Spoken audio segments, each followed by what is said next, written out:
Hello guys, one second welcome back to Eduport. എല്ലാ മക്കൾക്കും ഒരിക്കൽ കൂടി എജ്പോഡിലേക്ക് സ്വാഗതം. അപ്പോൾ ആദ്യമായിട്ട് എൻ്റെ മക്കളോട് പറയാനുള്ള കാര്യം, നമ്മൾ ഈ NCERT ഡിലീറ്റ് ചെയ്തൊരു ചാപ്റ്ററാണ് ആക്ച്വലി ഇന്ന് ഡിസ്കസ് ചെയ്യാൻ പോകുന്നത്. പക്ഷേ SCERT പഠിക്കാനുണ്ട്. ഓക്കെ, അപ്പോൾ സെൻട്രൽ ഗവൺമെൻറ് ഡിലീറ്റ് ചെയ്തൊരു ചാപ്റ്റർ, പക്ഷേ നമ്മുടെ സ്റ്റേറ്റ് ഗവൺമെൻറ് പഠിക്കാനുള്ള ഒരു ചാപ്റ്ററാണ് പോവർട്ടി എന്ന് പറഞ്ഞത്. ആക്ച്വലി നമ്മളെല്ലാവരും +2 കഴിഞ്ഞ് പോകുന്നതിന് മുമ്പ് എല്ലാ കുട്ടികളും പഠിച്ചു പോകേണ്ട ഒരു ചാപ്റ്ററാണ് പോവർട്ടി എന്ന് പറയുന്നത്. അപ്പോൾ എന്തായാലും നമ്മൾ ഇന്ന് ഡിസ്കസ് ചെയ്യാൻ പോകുന്ന ചാപ്റ്റർ തന്നെയാണ് പോവർട്ടി എന്ന് പറയുന്ന ചാപ്റ്റർ. ഇവിടെ നിന്ന് ഷുവർ ക്വസ്റ്റ്യൻ എന്ന് പറയുമ്പോൾ നിങ്ങൾക്ക് ഒരു എസ്സേ ക്വസ്റ്റ്യൻ നിങ്ങൾക്ക് എക്സ്പെക്ട് ചെയ്യാം. ഓക്കെ, നിങ്ങളുടെ ക്രിസ്മസ് എക്സാം അല്ല, ഫൈനൽ എക്സാം ആണെങ്കിൽ പോലും എസ്സേ ക്വസ്റ്റ്യൻ വരാം. അതായത് നിങ്ങൾക്ക് ഒരു 8 മാർക്കിൻ്റെ ഒരു എസ്സേ ക്വസ്റ്റ്യൻ ചോദിച്ചു കഴിഞ്ഞാൽ എന്തായിരിക്കും ആ ചോദ്യം? അതാണ് നമ്മൾ ഇന്ന് ഡിസ്കസ് ചെയ്യാൻ പോകുന്നത്. അപ്പോൾ ആദ്യം നിങ്ങൾ മനസ്സിലാക്കുക, ദാരിദ്ര്യം എന്ന് പറയുന്നത് എന്തല്ല, വെറുതെ നമുക്കൊരു പരീക്ഷയ്ക്ക് വേണ്ടിയുള്ള ടോപ്പിക് അല്ല. പരീക്ഷയ്ക്ക് 6 മാർക്കാണ് പറഞ്ഞെങ്കിൽ പോലും 8 മാർക്കിന് അവിടെ നിന്ന് ഒരു ചോദ്യം വരും. അതിൽ പരീക്ഷയ്ക്ക് വരാൻ പോകുന്ന ഒരു 1 വേർഡ് ക്വസ്റ്റ്യൻ ഞാൻ ഇപ്പോൾ തന്നെ പറഞ്ഞുതരാം. നിങ്ങൾക്ക് ഒരു ബോണസ് ആയിട്ടോ, ഒരു ബോണസ് ആയിട്ട് ഞാൻ പറഞ്ഞുതരാം. നിങ്ങളോട് പരീക്ഷയ്ക്ക് ചോദിക്കും jail cost of living. Okay, jail cost of living index എന്ന് പറയുന്നത്, അല്ലെങ്കിൽ ജയിൽ ജീവിത ചെലവ് സൂചിക എന്ന് പറയുന്നത് ആര് കണ്ടുപിടിച്ചതാണ്, അല്ലെങ്കിൽ ആര് കൊണ്ടുവന്നതെന്ന് ചോദിക്കും. ആ ഉത്തരം നിങ്ങൾ എന്ത് ചെയ്യുക, തൊട്ട് താഴെ വീഡിയോയുടെ തൊട്ട് താഴെ കമൻറ്റ് ചെയ്യാൻ മറന്നു പോകരുത്. ഓക്കെ ആണോ? അപ്പോൾ ഈ ചോദ്യത്തിൻ്റെ ഉത്തരം നിങ്ങൾക്ക് അറിയുമെങ്കിൽ പരീക്ഷയ്ക്ക് 1 മാർക്കാണ് നിങ്ങൾക്ക് ചോദിക്കാൻ പോകുന്നത്. അപ്പോൾ 1 മാർക്ക് നിങ്ങൾക്ക് എന്ത് ചെയ്യാം, ഈ ചോദ്യം പ്രതീക്ഷിക്കാം. ജയിൽ കോസ്റ്റ് ഓഫ് ലിവിങ് ഇൻഡെക്സ് ആരുമായി ബന്ധപ്പെട്ടതാണ്, അല്ലെങ്കിൽ ആര് കൊണ്ടുവന്നതാണ്, പരീക്ഷയ്ക്ക് ചോദിക്കട്ടോ. അപ്പോൾ നമ്മുടെ പരീക്ഷയ്ക്ക് ചോദിക്കാൻ പോകുന്ന 8 മാർക്കിന് ചോദ്യം നമുക്ക് പോവാം. ചോദ്യം ഞാനിവിടെ കൊടുത്തിട്ടുണ്ട്. The three-dimensional approach of government to reduce poverty helps the Indian citizen to achieve a higher living standard. ഒരു സ്റ്റേറ്റ്മെന്റ് പറഞ്ഞിരിക്കുകയാണ്. എന്താ സംഗതി? വേറെ ഒന്നുമല്ല, ദാരിദ്ര്യം കുറക്കാൻ വേണ്ടി ഗവൺമെന്റ് സ്വീകരിച്ച ത്രിമാന സമീപനം എന്നാണ്. ഒരു 3 ഡയമെൻഷൻ, 3D ആണ്. ഓക്കെ, ഗവൺമെന്റ് ഒരു 3D ആണ് സ്വീകരിച്ചത്. എന്ത് 3D? 3 ഡയമെൻഷൻ, 3 തലത്തിലുള്ള ഒരു സമീപനമാണ് സ്വീകരിച്ചത് ദാരിദ്ര്യ നിർമ്മാർജ്ജനത്തിന് വേണ്ടിയിട്ട്. ഓക്കെ, അപ്പോൾ അത് നമ്മുടെ ജീവിത നിലവാരമൊക്കെ മെച്ചപ്പെടുത്തിയിട്ടുണ്ടെന്നാണ് പറഞ്ഞത്. നമ്മളോട് പറഞ്ഞത് എന്താണ്? Explain the 3 dimension approach. Okay, government ആ 3 ഡയമെൻഷനിൽ എന്തായിരുന്നു എന്ന് നമ്മളോട് എക്സ്പ്ലെയിൻ ചെയ്യാൻ പറഞ്ഞിട്ടുണ്ട്. And at the same time critically evaluate dum. ഇതൊക്കെ സക്സസ്ഫുൾ ആണോ അല്ല എന്നുള്ള കാര്യം നമ്മളോട് പരിശോധിക്കാനും വേണ്ടി പറഞ്ഞത്. അപ്പോൾ ക്രിട്ടിക്കലി എന്ന് പറയുമ്പോൾ നിങ്ങൾ മനസ്സിലാക്കുക, വിമർശനാത്മകം എന്ന് പറഞ്ഞു കഴിഞ്ഞാൽ എന്ത് ചെയ്യരുത്, വെറും നെഗറ്റീവ് എഴുതാൻ നിൽക്കരുത്. നെഗറ്റീവ് അല്ല, നെഗറ്റീവും വേണം, പ്ലസ് അതിൻ്റെ കൂടെ എന്തിനാ, ആദ്യം നമ്മൾ പോസിറ്റീവ് എഴുതിയതിനു ശേഷം വേണം നെഗറ്റീവ്സ് പറയാൻ. അങ്ങനെയാണ് ക്രിട്ടിക്കൽ ഇവാലുവേറ്റ് ചെയ്യുക. അല്ലാതെ എന്താണ് മുഴുവൻ കുറ്റം പറയുന്ന രീതിയിലുള്ള ആൻസർ എഴുതരുത്. ഓക്കെ ആണല്ലോ? നമുക്ക് നോക്കാം എന്താണ് ഇതിൻ്റെ ആൻസർ എഴുതുന്നത്. ഓക്കെ, അപ്പോൾ അതിന് മുൻപായിട്ട് എൻ്റെ മക്കളോട് പറയാനുള്ളത്, നിങ്ങളുടെ എക്സാമിന് മുൻപായിട്ട് നിങ്ങൾക്ക് ഒരുപാട് കാര്യങ്ങൾ പഠിക്കാനുള്ള കാര്യങ്ങളൊക്കെ നിങ്ങൾക്ക് അറിയാം. എത്രയോ പഠിക്കാനുണ്ടെന്ന് അറിയാം. ടെക്സ്റ്റ് ബുക്ക് തുറന്നാൽ നിങ്ങൾക്ക് ഉറക്കം വരും, കാരണം അത്രയും കണ്ടൻസ് പഠിക്കാനുണ്ട് അല്ലേ. പക്ഷേ പരീക്ഷയ്ക്ക് വേണ്ടി പഠിക്കേണ്ട കണ്ടന്റുകൾ എന്തൊക്കെയാണെന്ന് വെച്ച് കഴിഞ്ഞാൽ, കൃത്യമായിട്ട് അതിൻ്റെ ഡെയിലി സ്റ്റഡി പ്ലാനുകളും നോട്ടുകളും മൈക്രോവിറ്റുകളും and at the same time ലൈവിൻ്റെ ലിങ്കുകളും നിങ്ങൾക്ക് കിട്ടും. ഇത് ആബ്സല്യൂട്ട് ഞാൻ എപ്പോഴും നിങ്ങളോട് പറയുന്ന പോലെ ഫ്രീ ആയിട്ട്, നിങ്ങൾക്ക് ഫ്രീ ആയിട്ട് ഈ പറഞ്ഞിരിക്കുന്ന ഈ ക്രിസ്മസ് എക്സാമിന് വേണ്ടിയുള്ള +1 സ്റ്റഡി ഗ്രൂപ്പിൽ ജോയിൻ ചെയ്താൽ നിങ്ങൾക്ക് കിട്ടും. ഓക്കെ, നിങ്ങൾ 1 രൂപ പോലും അവിടെ പേ ചെയ്യേണ്ടതില്ല. പക്ഷെ നിങ്ങൾക്ക് ഇതെല്ലാം ഫ്രീ ആയിട്ട് കിട്ടും, എല്ലാം ഫ്രീ ആയിട്ട് കിട്ടും. നിങ്ങൾ ഒറ്റ കാര്യം മാത്രമേ ചെയ്യേണ്ടതുള്ളൂ, ഇതൊക്കെ കിട്ടിയിട്ടും പഠിക്കാതിരിക്കരുത്.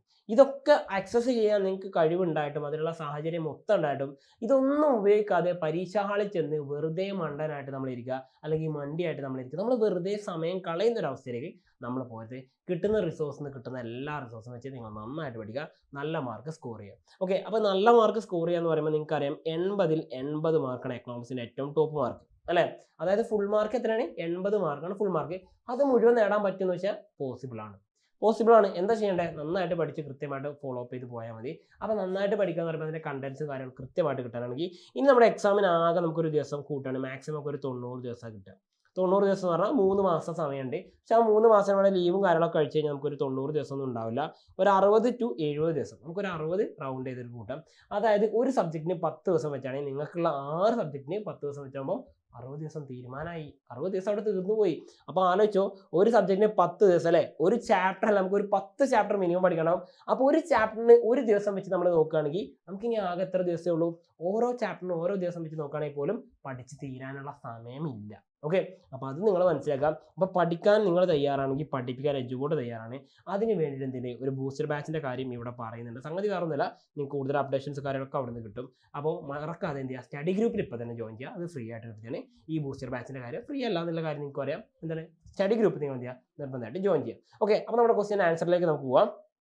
ആദ്യമായിട്ട് എൻ്റെ മക്കൾ മനസ്സിലാക്കുക, ഗവൺമെൻറ് 3 ഡയമെൻഷണൽ അപ്രോച്ച് എന്താണെന്ന് നോക്കുള്ളൂ. The Indian government's approach to poverty reduction. അതായത് ദാരിദ്ര്യം കുറക്കാൻ വേണ്ടിയിട്ട് നമുക്ക് ഉണ്ടായിരുന്ന അപ്രോച്ച് എന്തായിരുന്നു?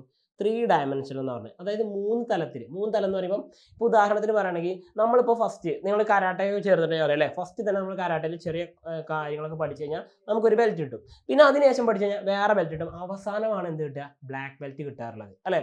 അതേപോലെ ഓരോ സ്റ്റേജ് ആയിട്ട് പോവുകയാണ് ചെയ്യുന്നത്. അതുപോലെ ഗവൺമെൻറ്റും ഇത് ഓരോ സ്റ്റേജുകളായിട്ടാണ് നടപ്പിലാക്കിയിട്ടുള്ളത്. അതാണ് 3 ഡയമെൻഷൻ എന്നുകൊണ്ട് ഉദ്ദേശിക്കുന്നത് കേട്ടോ. 3 തലങ്ങളായിട്ടാണ് നടപ്പിലാക്കിയത്. അതിൽ ഒന്നാമത്തെ തലമാണ് ഗ്രോത്ത് ഓറിയന്റഡ് അപ്രോച്ച് എന്ന് പറയുന്നത്. വളർച്ചയെ അടിസ്ഥാനമാക്കിയിട്ടുള്ള സമീപനം. നോക്കിയേ, വളർച്ചയെ അടിസ്ഥാനമാക്കിയുള്ള സമീപനം. ഇതാണ് ഒന്നാമത്തെ അപ്രോച്ച്.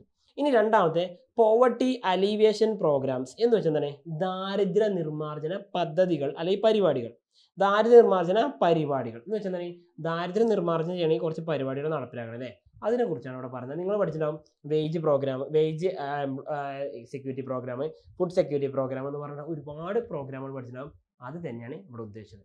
ഇനി മൂന്നാമത്തത് പ്രൊവിഷൻ ഓഫ് മിനിമം ബേസിക് അമെനിറ്റീസ് എന്ന് പറയും. അല്ലെങ്കിൽ നമുക്ക് എന്താ പറയാം, ഏറ്റവും അടിസ്ഥാന സൗകര്യങ്ങൾ എല്ലാവർക്കും ഉണ്ടാവുന്ന അവസ്ഥക്കാണ് നമ്മൾ എന്താ പറയുക, ദാരിദ്ര്യം ഇല്ലാതെ ഇരിക്കുക എന്ന് പറയാം. അതായത് ഒരാൾക്ക് അടിസ്ഥാന ആവശ്യങ്ങൾ കിട്ടുന്നില്ലെങ്കിൽ അയാൾ ദരിദ്രനാണ്. അപ്പോൾ എല്ലാവർക്കും അടിസ്ഥാന ആവശ്യങ്ങൾ ഉറപ്പുവരുത്താൻ, അല്ലെങ്കിൽ അടിസ്ഥാന ആവശ്യങ്ങൾ കിട്ടുന്നുണ്ടെന്ന് ഉറപ്പുവരുത്താൻ വേണ്ടിയിട്ടുള്ളതാണ് ഈ പറയുന്ന provision of minimum basic needs അല്ലെങ്കിൽ മിനിമം ബേസിക് അമെനിറ്റീസ് എന്ന് പറയുന്നത്. എന്ന് വെച്ചാൽ മിനിമം അടിസ്ഥാന സൗകര്യങ്ങൾ എന്നിവ ഉറപ്പുവരുത്തുക. ഇങ്ങനെ 3 തലങ്ങളിലായിട്ടാണ് എന്ത് ചെയ്തില്ലേ ഗവൺമെൻറ് അതിൻ്റെ ഈ പറഞ്ഞ ത്രിതല സമീപനം നടപ്പിലാക്കിയിട്ടുള്ളത്. അപ്പോൾ അതിൻ്റെ ഭാഗമായിട്ട് ഗവൺമെൻറ് ചെയ്ത കാര്യം, ഇതിൻ്റെ ഫലമായിട്ട് ഗവൺമെൻറ് എന്ത് ചെയ്തു, പോവർട്ടി, നമ്മുടെ ദാരിദ്ര്യം കുറക്കാൻ സാധിച്ചിട്ടുണ്ട്. അത് നിങ്ങൾ നോട്ട് ചെയ്തേക്കണം. നമ്മുടെ ദാരിദ്ര്യം ഒരുപാട് കുറഞ്ഞിട്ടുണ്ട്, ശരിയാണ്. കാരണം മറ്റൊന്നല്ല, നമ്മൾ ഒരുപാട് പ്രോഗ്രാംസ് അഡോപ്റ്റ് ചെയ്തുകൊണ്ട് മാത്രമാണ് സംഭവിച്ചിട്ടുള്ളത്. പിന്നെ അത് മാത്രമല്ല, നമ്മളിപ്പോൾ നിലവിൽ മൾട്ടി ഡയമെൻഷണൽ പോവർട്ടി ഇൻഡെക്സ് അല്ലെങ്കിൽ നമ്മളതിനെ MPI എന്നൊക്കെ പറയാറുണ്ട്.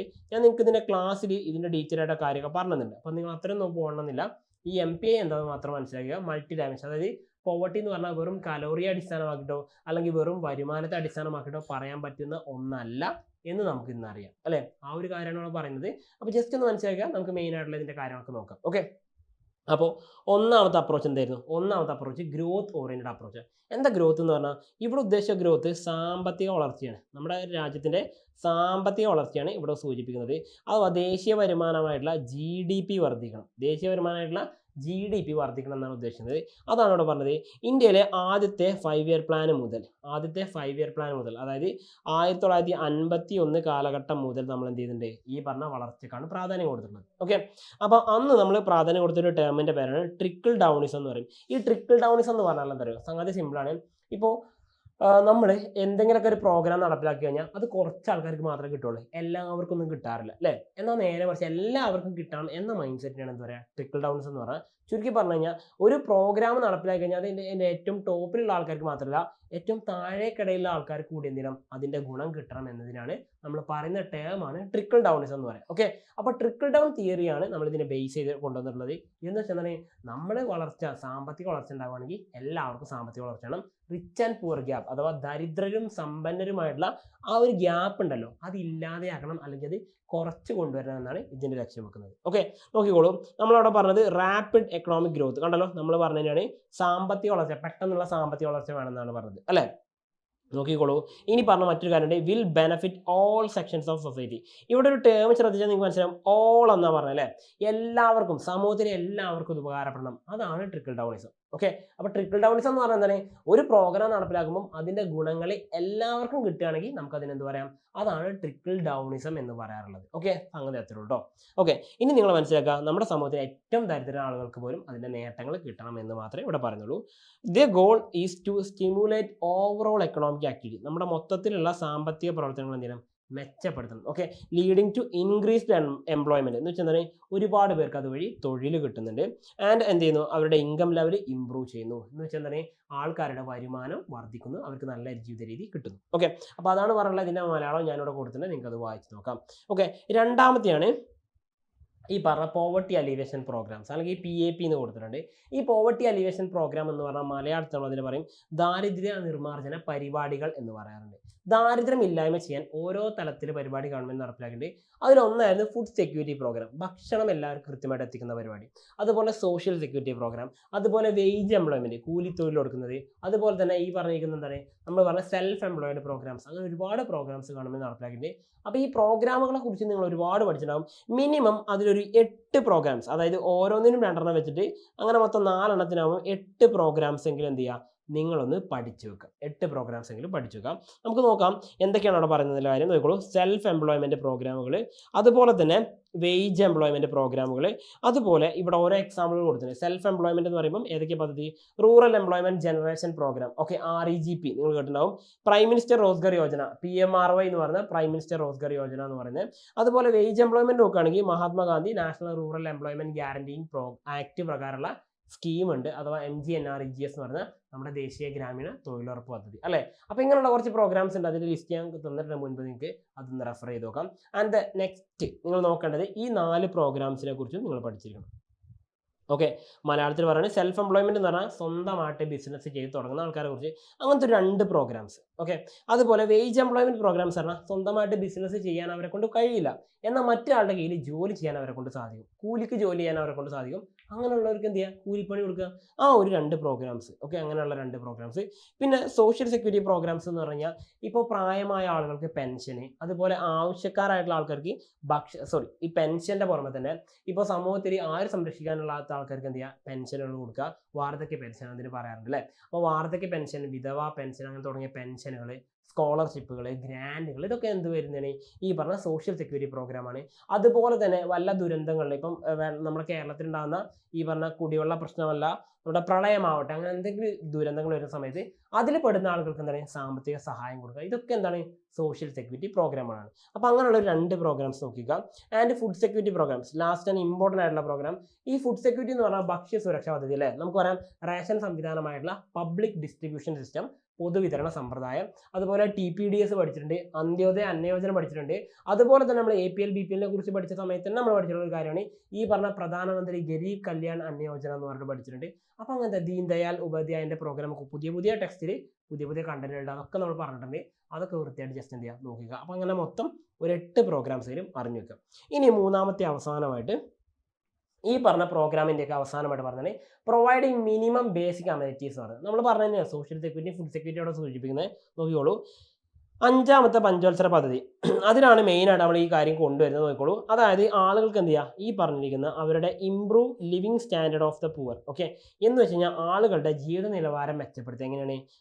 By providing essential services and social safety net. Okay, അതായത് സാമൂഹ്യ സുരക്ഷാ പദ്ധതികൾ അവർക്ക് ഉറപ്പുവരുത്തിക്കൊണ്ട് 5ാമത്തെ പഞ്ചവത്സര പദ്ധതി. നിങ്ങൾ കേട്ടോ ഗരീബി ഹട്ടാവോ എന്ന് പറഞ്ഞ ഈ പദ്ധതിയൊക്കെ വരുന്നത് അല്ലേ. എന്ന് വെച്ചാൽ പട്ടിണി മാറ്റാൻ വേണ്ടിയുള്ള പ്രോഗ്രാമൊക്കെ ആയിരുന്നു. അപ്പോൾ അതിനെക്കുറിച്ചാണ് ഇവിടെ കൊണ്ടുവന്നിട്ടുള്ളത്. അപ്പോൾ അതിൽ പറഞ്ഞിട്ട് public distribution system, mid day meal school അല്ലേ. മിഡ് ഡേ മീൽ സ്കൂൾ ഇന്ന് നിലവിൽ അറിയപ്പെടുന്ന വരുന്നതാണ് PM പോഷൻ എന്നാണ് അറിയപ്പെടുന്നത്. ഓക്കെ, അപ്പോൾ ഈ കാര്യങ്ങളൊക്കെ ഒന്ന് അറിഞ്ഞു വെക്കുക. ജസ്റ്റ് ഇത്രയും പ്രോഗ്രാമുകൾ.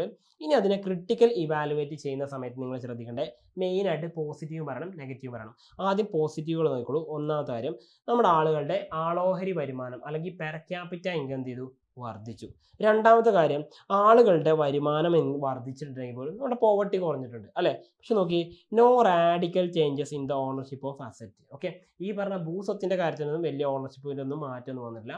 അതൊരു തെറ്റായിട്ടുള്ള കാര്യമായിരുന്നു അല്ലേ. ഇനി അതേപോലെ നമുക്ക് പറയണമെങ്കിൽ improved basic facilities to the needy people എന്ന് വെച്ചാൽ എന്താണ്? ഈ പറഞ്ഞിരിക്കുന്ന ആളുകൾക്ക് കൃത്യമായ രീതിയിലുള്ള അടിസ്ഥാന സൗകര്യങ്ങൾ ഇപ്പോഴും ഉറപ്പുവരുത്താൻ പറ്റിയില്ല. അപ്പോൾ മെയിനായിട്ട് ഇതിൻ്റെ കാരണമായിട്ട് വരുന്ന 3 മേഖലകളുണ്ട്. ഏതൊക്കെ നോക്കുള്ളൂ. ഒന്നാമത്തെ കാര്യം, due to unequal distribution of land and other assets. Okay, അതായത് ഈ പറഞ്ഞ ഭൂമി അടക്കമുള്ള സ്വത്തുക്കൾ കൃത്യമായിട്ട് ആൾക്കാർക്ക് ഇടയിൽ വിതരണം ചെയ്തില്ല. എന്ന് വെച്ചാൽ എന്താ? ഇപ്പോഴും നമ്മുടെ ഇടയിൽ എന്തുണ്ട്? റിച്ച് ആൻഡ് പുവർ എന്ന് പറഞ്ഞിട്ട് ആൾക്കാരുണ്ട് അല്ലേ. ദരിദ്രരും അതുപോലെ സമ്പന്നരായ ആൾക്കാരുണ്ട്. സമ്പന്നരായ ആൾക്കാർക്ക് എല്ലാ സ്വത്തുക്കളും ഉണ്ടാവും, ദരിദ്രർക്ക് ഒന്നും ഇല്ലാത്തൊരവസ്ഥ. അത് ആദ്യം മാറ്റണം. അപ്പോൾ റീഡിസ്ട്രിബ്യൂഷൻ വേണം. പിന്നെ പറയുന്നത് compare to the magnitude of poverty, ദാരിദ്ര്യം എത്ര ഉണ്ടോ എന്ന് വെച്ച് കഴിഞ്ഞാൽ അത് മുഴുവൻ ഇല്ലാതാക്കാനുള്ള പൈസ ഒന്നും ഗവൺമെൻറ് കൊടുക്കുന്നില്ല. അപ്പോൾ അതിന് കൊടുക്കുന്ന ഫണ്ട് എന്താണ്? ഇൻസഫിഷ്യൻറ്റ് ഫണ്ടാണ് കൊടുക്കുന്നത്. മൂന്നാമത്തെ കാര്യം, non participation of local level institution. ഈ ഗവൺമെൻറ് പ്രോഗ്രാം പറയുമ്പോൾ സെൻട്രൽ ഗവൺമെൻറ് പ്രോഗ്രാമൊക്കെ അധികം ഉണ്ടാവുക. അപ്പോൾ ഈ സെൻട്രൽ ഗവൺമെൻറ് ഭരിക്കുന്ന പാർട്ടി വേറെയും ഈ പറഞ്ഞ സംസ്ഥാനങ്ങളുടെ ഗ്രാമപഞ്ചായത്ത് മുനിസിപ്പാലിറ്റി ഒക്കെ വേറെ പാർട്ടികൾ ഉണ്ടാവുക. അപ്പോൾ ഇവർ തമ്മിൽ എന്ത് ചെയ്യില്ല? കോപ്പറേറ്റ് ചെയ്യില്ല. അപ്പോൾ ഇങ്ങനെയുള്ള പ്രശ്നങ്ങളൊക്കെ എന്താണ്? നെഗറ്റീവായിട്ടുള്ള കാര്യങ്ങളാണ്. അപ്പോൾ ജസ്റ്റ് എന്ത് ചെയ്യാം? നോക്കുക. ഇതിൻ്റെ മലയാളം കൂടി ഞാനിവിടെ ചേർത്തിട്ടുണ്ട്. നിങ്ങൾക്ക് എന്ത് ചെയ്യാം? അത് സ്ക്രീൻഷോട്ട് എടുത്ത് ഇപ്പോൾ വായിച്ചു നോക്കട്ടോ. No problems. ഓക്കെ, അപ്പോൾ നിങ്ങളിത് വൃത്തിയായിട്ട് പഠിച്ചു വെക്കുന്ന വിശ്വാസമുണ്ട്. അപ്പോൾ വീണ്ടും പുതിയൊരു ചോദ്യത്തിൻ്റെ പുതിയൊരു ഭാഗമായിട്ട് കാണുന്ന വിശ്വാസത്തിൽ തൽക്കാലം ഞാൻ വൈൻഡപ്പ് ചെയ്യണം. അപ്പോൾ അതിന് മുൻപ് എൻ്റെ മക്കൾ പഠിക്കാം. നിർബന്ധമായിട്ട് ഈ ഒരു ക്വസ്റ്റിനും അതിൻ്റെ ആൻസറും പഠിച്ചോളം പരീക്ഷയ്ക്ക് ചോദ്യം വരും. ഓക്കെ ആണല്ലോ. അപ്പോൾ വീണ്ടും കാണുന്നതായിരിക്കും. Once again it's me Salsabeen signing out from Eduport. Happy learning all. By.